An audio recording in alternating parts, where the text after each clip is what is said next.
Hi guys, இது உங்கள் Michael fish hobby. இப்போது ரொம்ப நாள் கழித்து நம்ம ஃபிஷ் டேங்க்கு எல்லாம் க்ளீன் பண்ணான்னு இருந்தேன். அதுக்கு முதல்ல மால் இது ஃபைட்டர் இது, அதாவது பீட்டா, ஃபீமேல் பீட்டா அவங்களது குட்டி கப்பீஸ் இருந்துச்சுன்னா எல்லாமே இறந்துருச்சு. ரெண்டு மட்டும் இருக்கிறாங்க. அவங்கள்தான் க்ளீன் பண்ணிவிட்டு கடைசியாக அடுத்த வீடியோவில் வந்து தொட்டி க்ளீன் பண்ணுற வீடியோ நம்ம பார்ப்போம். சரிங்களா? அது வரலாம். இப்போது நம்ம இந்த வீடியோ க்ளீன் பண்ணலாம். கொஞ்சம் டிஸ்டர்பன்ஸ் இருந்துச்சு, அதனால தான் கொஞ்சம் லைட்டாக பிரேக் ஆகிடுச்சு. இப்போது இந்த தொட்டியில் என் பொண்ணுலாம் விட்டுட்டு இருந்தாங்க. ஒவ்வொரு இதுவும் அவங்க வந்துட்டாங்க பாதிரி. நான் விட்டோடனே அதுக்கப்புறம் நான் தான் விடுவேன்ட்டு அடம் பிடிக்க ஆரம்பிச்சிட்டாங்க. அப்புறம் சரி ஓகே அப்படின்னு சொல்லிவிட்டு இது மேலே பண்ணோன்னா ஏதாச்சும் கவுத்து விட்டுற போகுது, சாய்ச்சி விட்டுற போகுதுன்னு சொல்லிட்டு அவங்க கையில் கொடுத்துட்டேன். சரி நீயே விடுமா, நீயே ஊற்றுமா அப்படின்ட்டு அழுக்கோடு ஊற்றிட்டா. அப்புறம் அந்த அழுக்கு தண்ணியை மேலோட்டமாக எடுத்துகிட்டு எல்லாத்தையும் க்ளீன் பண்ணிட்டேன். அழுக்கு அதாவது அந்த நம்ம பாதாம் லீஃப் போடுறோம்ல, அப்போ அந்த பாதாம் லீஃபில் போடும்போது அது மேலே எண்ணெய் போடலை மாதிரி ஒன்று லேயர் மாதிரி வரும். அது வந்து ஃபிஷ்ஷுக்கு ரொம்ப கெட்டது. ஏன்னா மூச்சு விடுறதுக்கு கொஞ்சம் கஷ்டமாக இருக்கும். அதனால் வந்து நான் அந்த மேலோட்டம் இருக்கிற எண்ணெயை மட்டும் எடுத்துட்டேன். சரிங்களா?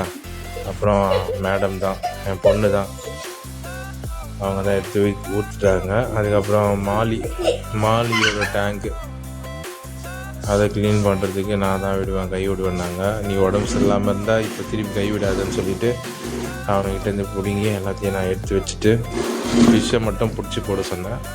அப்புறம் அவங்களும் ஃபிஷ்ஷை பிடிச்சிட்டு இன்னொரு டேங்க்கில் மாற்றினாங்க. அப்புறம் அவங்க மாற்றிட்ட பிறகு அதை க்ளீன் பண்ணோம். அந்த க்ளீன் பண்ண வீடியோவும் இதுலேயே தான் இருக்குது.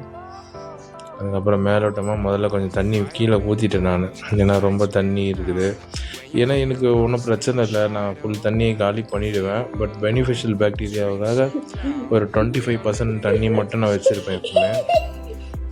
ஏன்னா அது ஃபுல் தண்ணி நம்ம காலி பண்ண வேணான்ட்டு தான் கொஞ்சம் தண்ணி மட்டும் எடுத்து வச்சுருவேன். மிச்ச தண்ணியெல்லாம் எனக்கு ஃபுல்லாக மாற்றுறதுனால எனக்கு எந்த ப்ராப்ளமும் வந்தது கிடையாது. ஏன்னா ஒரே டெம்பரேச்சர்ன்றதுனால நம்மளுக்கு டெம்பரேச்சர் சேஞ்ச் ஆகிற வாய்ப்பும் கிடையாது. ஏன்னா எப்போவுமே என்னோடய தண்ணி 2 வாரம் 3 வாரம் பழைய தண்ணி தான். அதனால் நான் அப்படியே வச்சுருப்பேன். ஒரே ரூம் டெம்பரேச்சரில் இருக்கிறதுனால அது அப்படி இருக்கும். அதனால் எனக்கு பிரச்சனை கிடையாது. சரிங்களா? நீங்கள் மாற்றுற மாதிரி இருந்தால் புது தண்ணியாக இருந்துச்சுன்னா டெம்பரேச்சர் வச்சுட்டு, அதாவது ஒரு காலை வரை இன்னும் ஒரு 15 மினிட்ஸ் வச்சுட்ட பிறகு மாற்றலாம். இல்லை புது தண்ணி அப்படின்றதுனால அந்த தண்ணியில் அப்படி வைக்கணும். இல்லை நான் அது பிடிச்சி வச்சுருவோம் 3 நாள் 1 வாரம் ஆகுது அப்படின்னு நினச்சிங்கன்னா நீங்கள் அதுக்கு டெம்பரேச்சர் மாற்ற தேவையில்லை, அப்படியே கூட எனக்கு ரிலீஸ் பண்ணலாம். சரிங்களா? இப்படி ஒவ்வொன்றா நம்ம ரிலீஸ் பண்ணிவிட்டு பிடிச்சிட்டு இதெல்லாம் நம்ம சும்மா ஜென்ரலாக லைட்டாக க்ளீன் பண்ணால் போதும். ரொம்ப நார் போட்டு அது மாதிரிலாம் தேய்க்காதீங்க. ஏன்னா அதில் வந்து ஒட்டிகிட்ருக்கிற பாசியும் சரி, அதோட சின்ன சின்ன விட்டமின்ஸு மினரல்ஸ் எல்லாமே இருக்கும். அதை வந்து நம்ம ஃபுல்லாக க்ளீன் பண்ணோன்னா அந்த மீன் ஸ்ட்ரெஸ்ஸாகவும் அதே நேரத்தில் புதுசாக இருக்கிறதுனால அதுங்களுக்கு கம்ஃபர்டபுளாக இருக்காது.